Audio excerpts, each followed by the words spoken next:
Yo, what's up mga boss? Good morning! So, ngayon, as you can see, medyo okay na yung weather. Parang hindi na to uulan mamaya. So, ilang araw na kasi na palaging umuulan, no? So, at least ngayon medyo okay na. And kanina pala mga boss, tumawag yung tao ko. Meron daw problema sa shop. So, ayun. Umagang-umaga, no? Meron ng problema. So, anyways, another day, another problem for us to solve. Ayun, so. Pero bago yan mga boss, syempre, kape muna tayo. Ayan, ang sarap ng puto kutsinta. Ayan. Mm.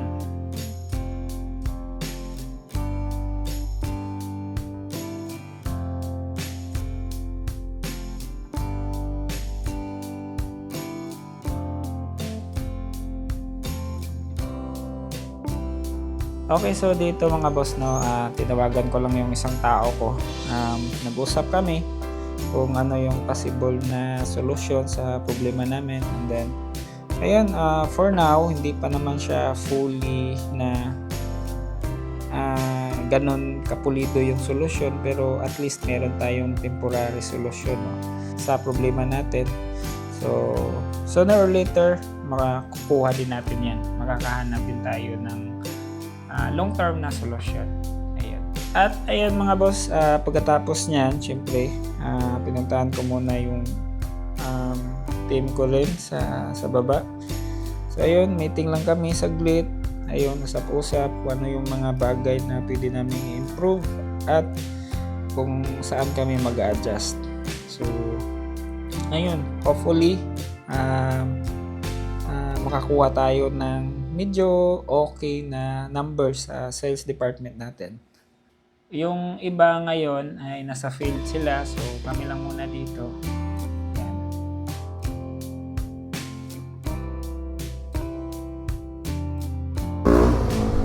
Yo, what's up mga boss? So, kakain muna tayo.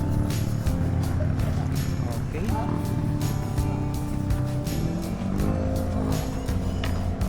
So, hanap tayo ng makakainan.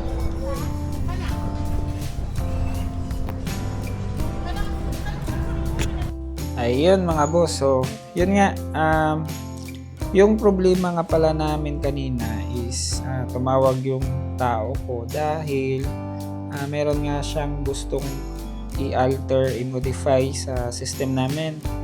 Okay, so dito sa business kasi namin, meron kaming system na ginagamit, no? And then meron niyang SOP na every time na meron kang i-alter, meron kang i-modify, meron niyang dapat na proseso. Okay, and ayun, hindi siya maka-move forward dahil nga kailangan yun ng permiso ko. So ayun, na-check ko yung problem and then ayun, okay na, naka-move forward na siya sa problem niya.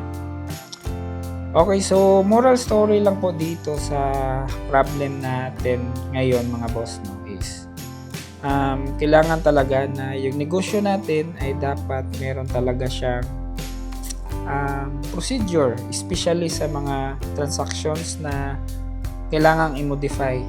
Okay, so meaning to say, if merong mga transactions na nagaganap sa negosyo mo, dapat meron niyang proseso kung meron silang i-modify, meron silang idagdag, meron silang i-attach.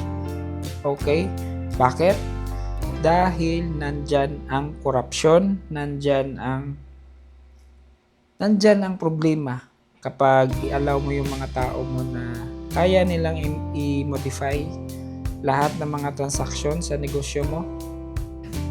Meron talaga yung level of access. Ayan. So, another example mga boss, no, if you will observe sa mga malalaking tindahan, malls, ayan, every time na meron silang mali, meron silang need na i-alter, need na i-modify, aabutin ka talaga ng ilang minuto dyan, or minsan aabutin ng isang oras, isang araw. So hindi po yan dahil mabagal yung tao na nag-process niyan. Dahil po yan meron silang sinusunod na process, no? Every time na meron silang i-alter. And that process is dapat talaga na mahaba talaga yung process niyan. Dahil ang dali lang po talaga na makabenta, ang dali lang po na makakuha ng isang transactions, no? Successful transactions. Pero kapag merong problema yan, kapag meron ng mga mangyayari yan in the future, and then kapag wala kang records, wala kang history kung ano yung nangyayari, hindi mo talaga yan matitrace. At kung dumating sa punto na ganon yung negosyo mo ngayon, tapos wala kang paraan paano siya matrace, then yan yung magiging dahilan bakit magkakaproblema ka sa cash flow, sa financially, dahil nandyan talaga yung mga corruption, yung mga illegal na gawain yan. So trabaho po natin yan bilang isang negosyante, no, na i-protect natin yung negosyo natin, dahil kahit na gaano ka-trustworthy yung tao mo, kahit na gaano ka-loyal yan, darating yung time kapag medyo maluwag yung negosyo mo, kapag hinahayaan mo sila na ganon, or wala kang ginawang sistema, wala kang ginawang process, procedure sa mga ganyang bagay, darating yung time na matitempt sila na gumawa ng mga ganong bagay. Okay, so sana wag natin yung mapagdaanan, no, dahil lahat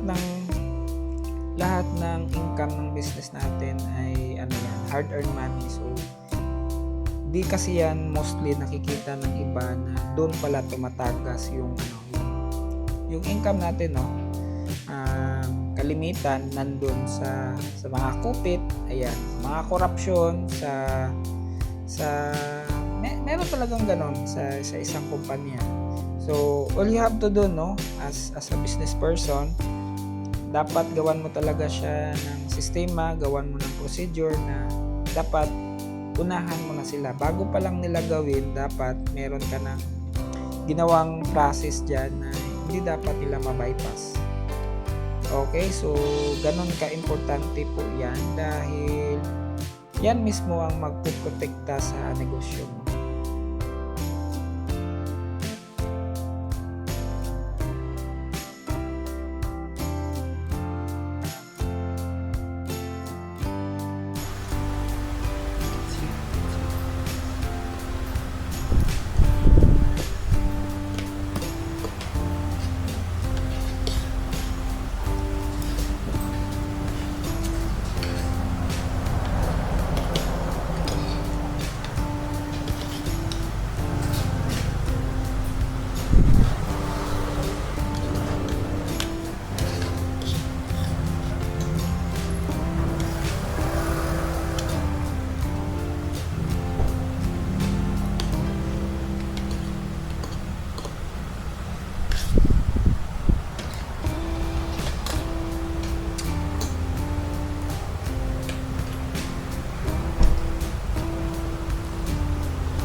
Moyong and game.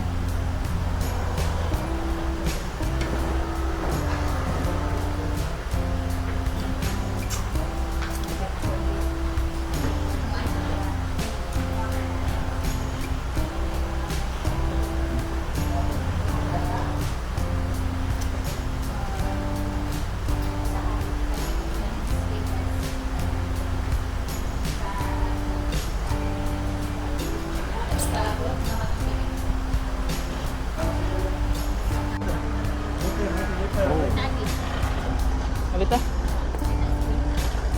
Hindi ra. Thank you, Lord. Busog. Hmm?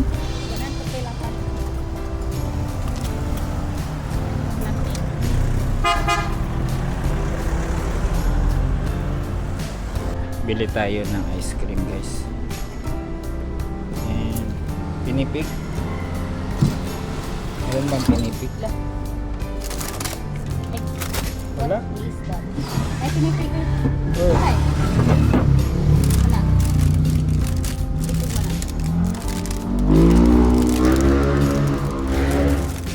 Chocolate crispy. Ubi. Walang ubi? Hindi ubig. Mura. Ito na lang. Ito na lang. Pinipig. Sana man lang. Ilate. Sa 58. 28.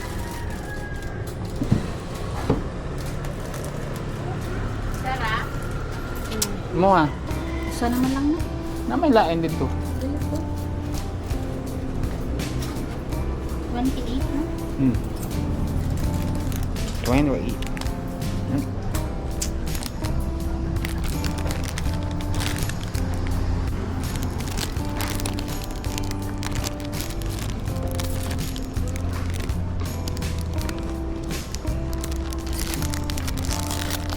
Wow. Saan na siya? Chocolate. Flavor. Ice cream. Ice cream.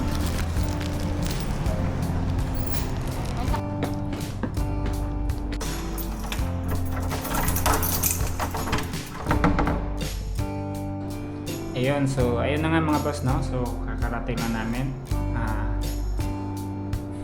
Katatapos lang namin na kumain. So ayun, so based doon sa na-share ko kanina, kailangan talaga no sa business natin na meron talagang proseso every time na meron silang i-alter, meron silang i-modify, meron silang idagdag sa mga past transactions na, dahil kapag wala yung procedure, wala yung sistema na anytime soon pwede nilang i-alter lahat ng mga transactions, that could lead to a